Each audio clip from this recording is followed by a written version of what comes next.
Hi, we'll get you on the Discord. Don't worry. Ladies and gentlemen, welcome back to another episode of 24 frames per second. This right here is the difference between professional content and amateur content. I just forgot to do it at the beginning, so I did it now, and I thought I'd incorporate it. It's color checker. Okay, I like it. I like what you did. I like what you did there. Yeah, if I hadn't addressed it, it would have been fine. Would have been totally fine. My name is Phil Balabanos. That's Peter. I am Peter James. I like when he does that. Well, not when you look at me like that. Afterwards, it's super weird. What kind of movies are you talking about today? I really enjoyed our horror dive. It wasn't a deep dive. It was like a... Oh, yeah, I liked it too. But I have to say, since then, I've been watching a lot of scarier things. Okay. By my standards. Sure. So basically, I've been watching Goosebumps. Oh, on Disney Plus. Justin Long. Yeah. Oh, yeah. I didn't know he was in it. I started watching. Barbarian. I'm just watching. Justin Long appears on screen. I'm like, I didn't know. It's like, this is great. Did you? It's solid. That's what you did like Halloween? That was the... Well, I haven't finished it. I've been watching it. Okay. I think I got ahead, though. They fucked up because there's still 4 episodes left of this season, or 3. Whatever, yeah. And they didn't time it to end with Halloween, which is just dumb.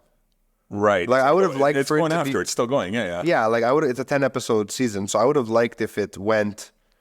Either it ended like yesterday, let's say, on the Friday that just passed, and then I could just, watch everything on Halloween, the whole season, just sit down and watch it. I did, or finish it on Halloween. You know what I mean? I did. It's on Prime. It's a ridiculous movie, but it's actually a lot of fun. So it's called Totally Killer. Okay. And without getting into that's for spoilers, synopsis wise, you're following a lead character, a high school girl, played by I hope I'm saying this right, Kiernan Shipka. There's no way you've said it right. Yeah, Go on. Yeah, I think she got the role of you know how we grew up with like Melissa Joan Hart as Sabrina, but then they did that reboot there, The Chilling Adventures of Sabrina. I never watched that. So that's the girl. That's okay. The lead. I know what you're talking about. Yeah. So it's like 2023. She is ready to go out on Halloween. Her mom, played by Modern Family's Julie Bowen, who's awesome, is basically like, no, you kind of get a setup to the film where 35 years prior, this killer wearing an almost like Max Headroom mask killed 3 high school girls, called the Sweet 16 Killer. Called? Totally Killer. I watched the trailer to this where she gets sent back to 1987. Did you watch this? Yeah, I watched it. Is it solid? It's solid. I'm gonna watch it. Yeah, it's on my list. I've never seen the trailer for it. The way they establish the time travel is actually, you know what, I got to give her props without spoiling anything. It's really just like she has a super smart best friend, and they're at this. They're at this. What do you call it? Like those old fairs from the 80s? Yeah. Like Billy Beavers, welcome to Billy Beavers. And all these rides. So they're just there where the school got the lot because it would be cheap to do their what's it called, science fair. And her best friend is working on a photo booth, and she's like, she just goes, so you're really building a time machine? She's like, yeah. I think, and it's never addressed as like, holy shit or anything, which I so fucking respected. It was just, you're in or you're out right here. That's amazing. Decide. And then something that they did that was fascinating, which I like in today's day and age, because we've all seen that kind of movie before. I don't know how I'm going to do this without getting in trouble. But like, things happen in the past with like the high school version of her mom and everything like that, where they're like, I don't know, they'll be listing off another person. They'll be like, well, who doesn't like you? I'll be like, well, that person doesn't like me, that person. There's also there's Fat Amy or whatever. And then she's like, you can't say that, says the 2023 person. And they're like in the 80s, so they're like, why? But she's fat. Like, and so you deal with a lot of this. Time. Yeah, but you deal with a lot of this. It's like you clearly can tell one's a Gen Z, very current. Woke. And then not woke, but you know what it is. And then all the 80s people are doing things like that story you told me that you did 10 years ago. I mean, that was a cancelable offense, but back then it was completely okay. Well, I didn't do it, but you were not all men, #not all men, right? But I knew about it and I should have said something. Is that what you're saying? See something, say something. I know it was before the Patriot Act, but still. Fair enough. But yeah, so that was mine. I did that. And then I watched E.T. Yeah, E.T. Did I bring that up last episode? Yeah, but we did that last time. Holds so good. So I had Dre over, and Dre is his friend, who none of you know. Dre's my hetero life mate, oldest friend in the world. But get this, I don't know, we were scrolling through shit. Trying to figure out what to not to. Like what to yeah, that I deserve that. I didn't laugh at my joke. I laughed at your realization. Yeah. So, and then I come across and I'm just, like, I'll go, oh, this was good. And because we were in the mood, I said, I'm in the mood for something throwback. Because usually we watch something new. But I'm like, we already hung out this weekend and we did, we did Reptile on Netflix. Yeah. That came highly recommended from my father, who watched it by accident while trying to watch Olympus Has Fallen on Prime. So it is a music video director who's making his directorial debut on a script that he wrote with Benicio. So Dre and I couldn't believe how much hate this movie got of like... Did it? Yeah, like it's an overly convoluted plot and blah, blah, blah. I enjoy convolution. It is like the biggest calling card for it. He's pulling... This director, Grant Singer, is pulling out all the stops, making these choices that it's like, look, I can do this, I can do that. So they're all very deliberate and So interesting. he's showing what he can do. Yeah, it was like a really cool calling card. Is the story slightly convoluted? I mean, depends on whether or not you're paying attention because it is a slow boil film. Okay. But it is maybe one of the best showcases of Benicio. Like some frame, he takes up the whole frame because there's some really crazy close-ups and it allows him to do everything. I want to watch Reptile. I haven't seen it yet. What's really awesome about it? Yeah, I'm telling you, you're going to like it. I'm going to watch it. Yeah, you're going to like it. But what's really cool, another little part about it that I love, so it's Benicio del Toro. I think Justin Timberlake's in it in a serious role. But as Del Toro's wife, Alicia Silverstone. Do you remember Alicia Silverstone? Fucking A. We don't seen her in exactly. So I'm there watching this, and I go, their chemistry is on another level of incredible with Benicio. Something just fell in the other room. The fuck was that? And I go, wow, man. I mean, and then it clicks as I'm watching the movie. And there's, oh my God, like 20 years ago or more than 25 years ago, they were in a movie called Excess Baggage together in the late 90s. Oh, yeah. And they dated in real life for like over a year.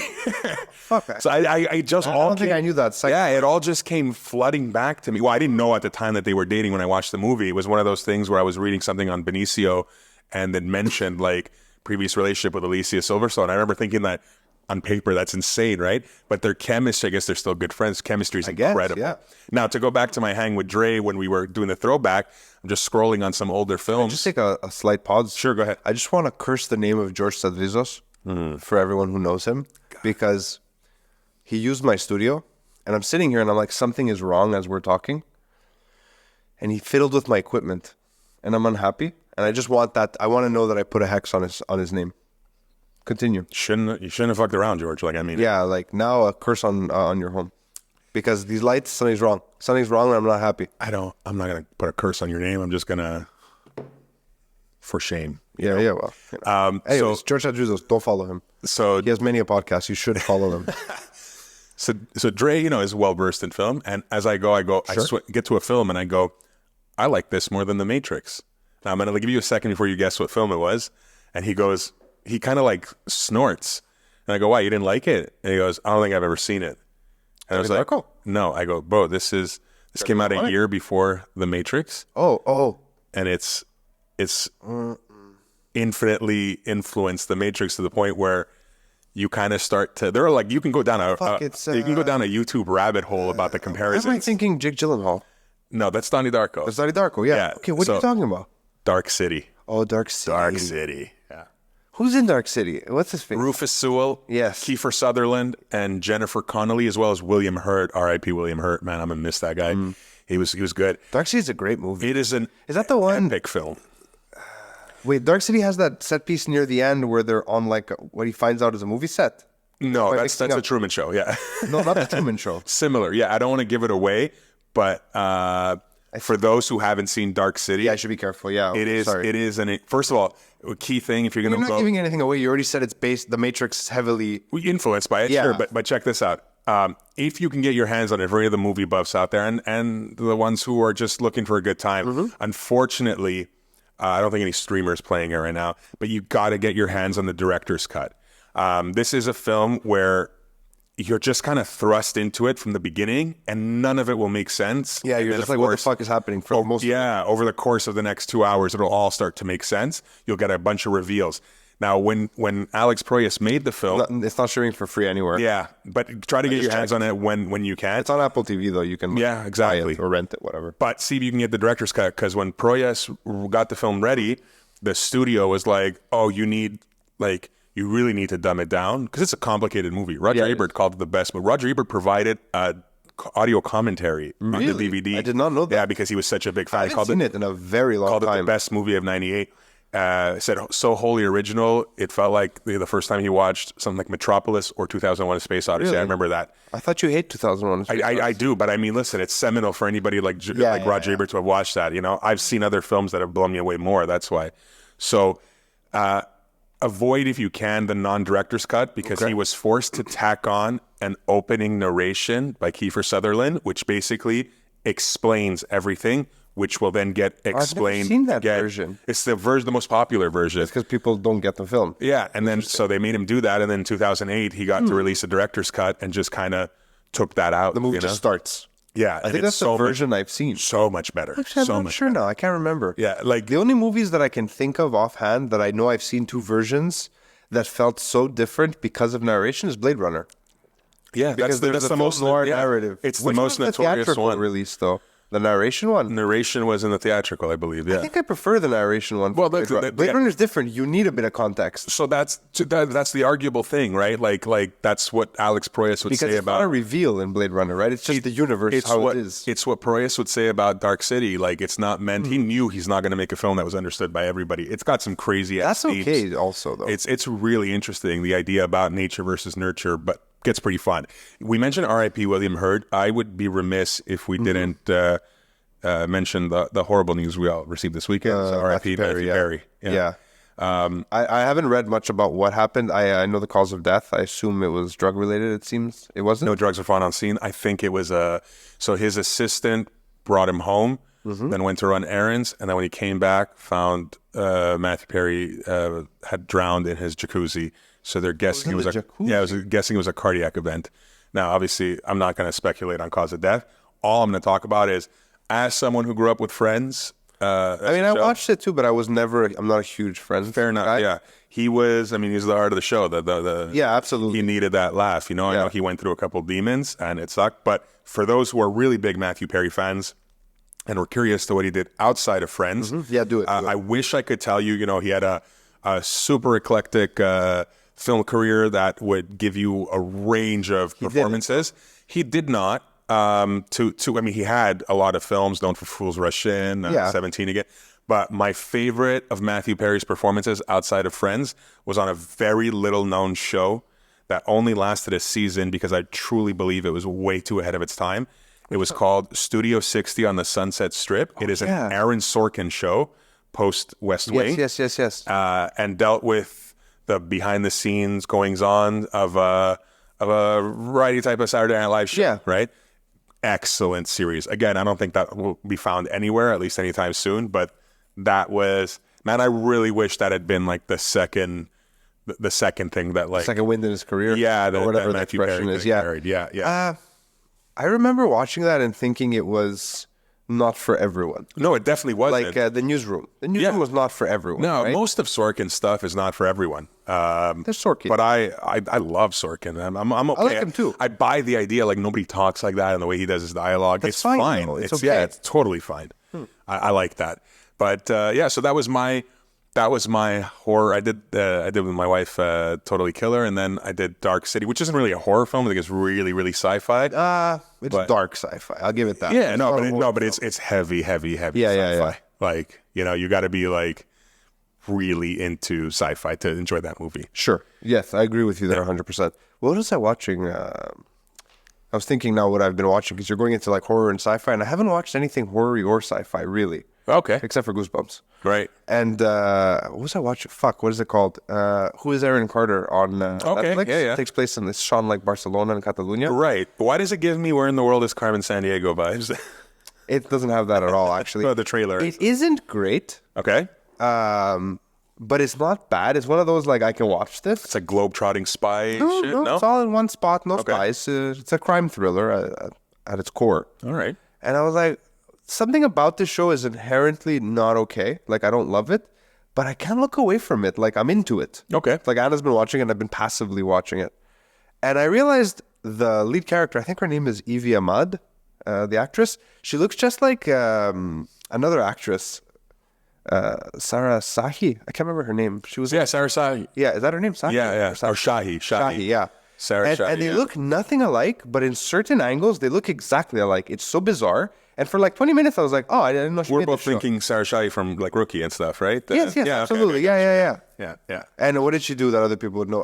Sex Bullet to the head. and Sex Whatever. That show she had, that was her big hit. Yeah. Sex Life. yeah. On Netflix. Yeah. On Netflix, that's right. She'll never work with Netflix again. I know that ended very badly. Why? I don't remember. I just that there's know there's that. a snippet popping up in my head that something didn't go well with a renewal or a lack of renewal or I don't know what. Really? But it was done in a way where Sarah Shahi has gone on record saying she probably won't work with Netflix again. Oh, I like her. She's She needs Fine. see what she did in The Rookie. If they had given her a lead role like Who's that, the role in The Rookie? I can't she remember was the FBI, not FBI, was she FBI or ATF or something who comes in to train them for or Homeland Security or whatever, one of them to come train Nolan, and then they kind of hook up, right? yes. I yeah, love The Rookie. I know, but But I remember hate her the Rookie character, spinoff.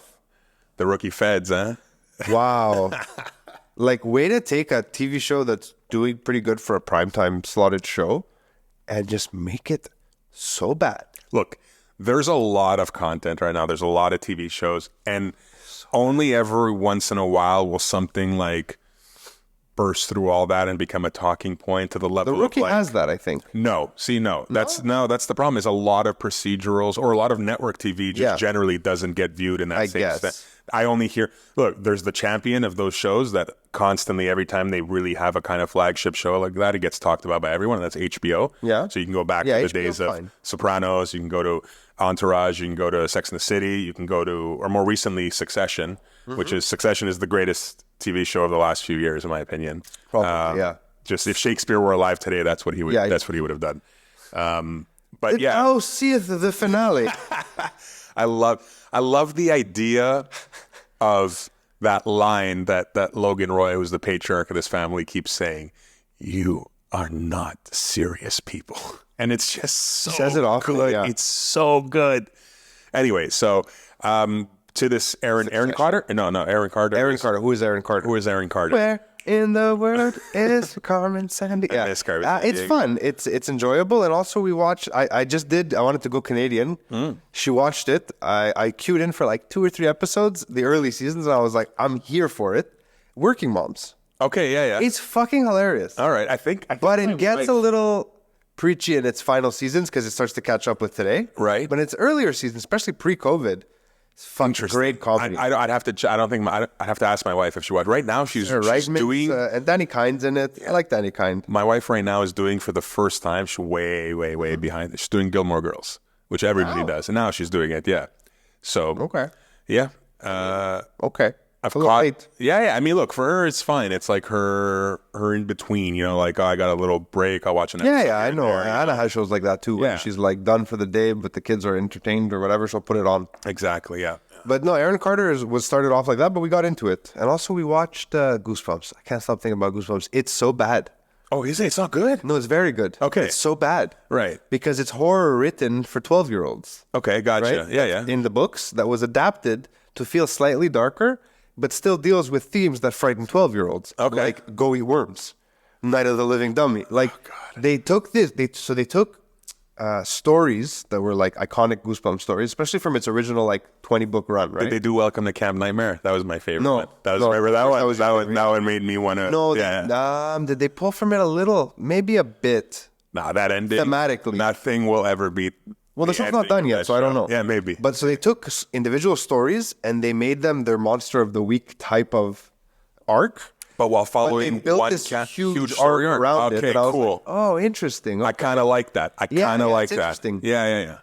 Like, I don't want to spoil it, but having grown up on the books, it's great, but it's bad. It's Okay, I got you. it's Yeah, fair enough. bad. Did you watch the films that came out with Jack Black? Yeah, I series did. They were 2015. garbage, yeah. but they were fun. Sure. Yeah. Of course. I mean, Fun garbage. so writer strike's over. Yeah. Films are getting made. I read something that got me so pumped up. I'm going to talk about it for the next at least 5 minutes. Do it. Hopefully you will join me. I'll silence for a second. So I'm listening. I'm just listening. We have I'm going to preface this by saying the first thing I'm going to mention is not what I'm going to be talking about, but we have a new Hunger Games movie coming out, which is a prequel, and it is being made by Well-fed games. the Well-Fed Games. Yeah, Satiated games. It is being made by the person who essentially took over that franchise. Little backstory on the Hunger Games. I never read the books. I wasn't, but a friend of my brother's was huge into the books and got like premiere tickets, I think like a week before the movie came out. Okay. And he was like, your brother likes movies. Does he want to come? So he invited me and I was like, yeah, I got sure. Let's go see what this is about.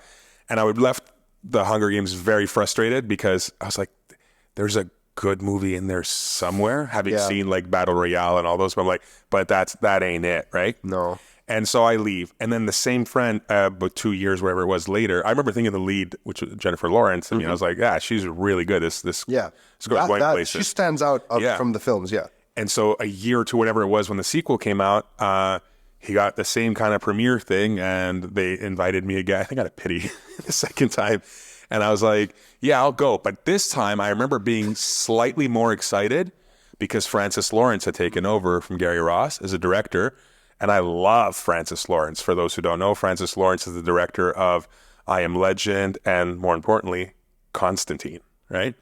So he took over the franchise, made the second film, which I believe is called nice. Thanks. Which is called Catching Fire. Roast me in the comments if It I'm was wrong. Barbecue at Dusk, I think. Yeah. And then they made so I remember there was a third book. Yeah. And then my brother's friend, shout out Porto, was like, Don't shut up, Porto. they're going to split it because this was the norm of what was happening with a lot of these YA adaptations, young adult novel. They did the last Harry Potter in 2 movies. Right. And then all these other films started splitting their sequels or the final one into two movies. 2 movies, yeah. And I said, oh, cool. Is there enough content in that book to do that? And that's when he just sank and he said, no. But He goes, I don't know why they're doing that. It's like clearly screaming. They did it with like Twilight also. I remember. Because it's clearly screaming like milk the cash cow. Yeah. And so unfortunately, as good Hunger as Games is one of those things that I just, as much as I tried, here's the thing. couldn't. If you get past the first one, I I've promise seen all you, of them. Catching Fire is arguably a good movie. like Maze Runner over Hunger Games. For sure. Yeah, any day. Dylan O'Brien, Yeah. any day, man. Come on. It's a good dude. Love that guy. But anyways, so it got split into 2 movies. Should have been Nathan Drake. He should have been Nathan Drake. That would have been nice. Dylan O'Brien, I would have. And I like Tom Holland, don't get me wrong. I'm just saying he should have been Nathan Drake. Me too. Anyway, so for some reason, Francis Lawrence has stuck with this franchise, even though he's gone on record now saying we should not have split the last film into 2. And he's doing this Hunger Game, whatever, the song of something. Song of the... Yeah, prequel.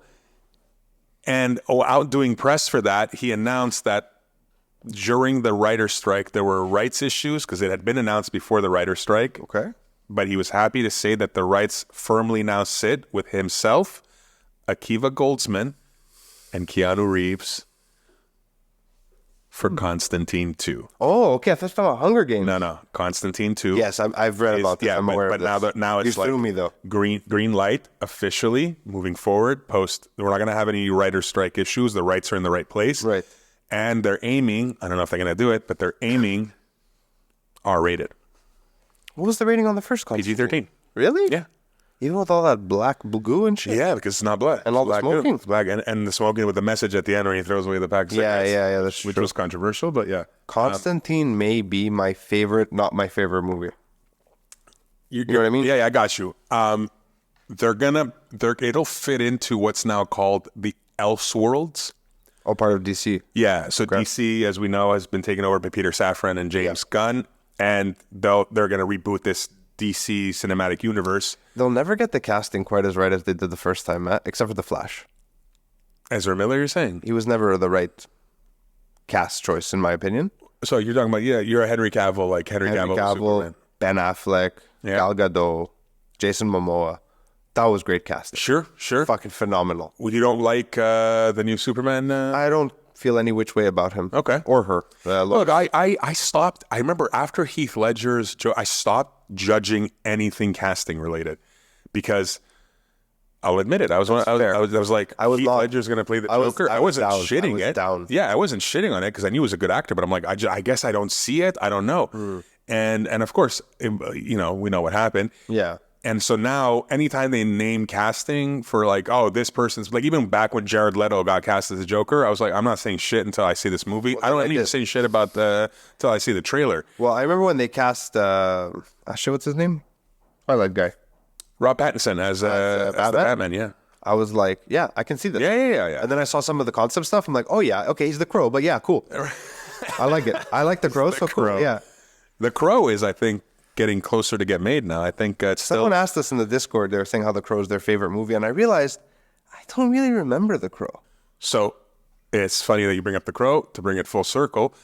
That's the same guy. That's Alex Proyas. After The Crow, after having done music videos, and then The Crow, and then that sucks, man. Your first movie and your lead dies in an on-set accident. Followed that up with Dark City, which we talked about, and I believe I had read on the commentary or something that he had been talking to Brandon Lee about Dark City, Really? and that it might have been Brandon Lee in Dark City. So I guess we'll never know. yeah, But I like this full circle. That's a high note. Let's end on a high note. Of course. I was like, I'm experimenting with shorter formats to see if we can do more episodes. You guys let us know. I know some people want more. Maybe some people want less. Maybe some of you want us to stop, but we won't be stopped. My name is Absolutely Phil not. Balabanos. Mine's Peter James. This is 2020.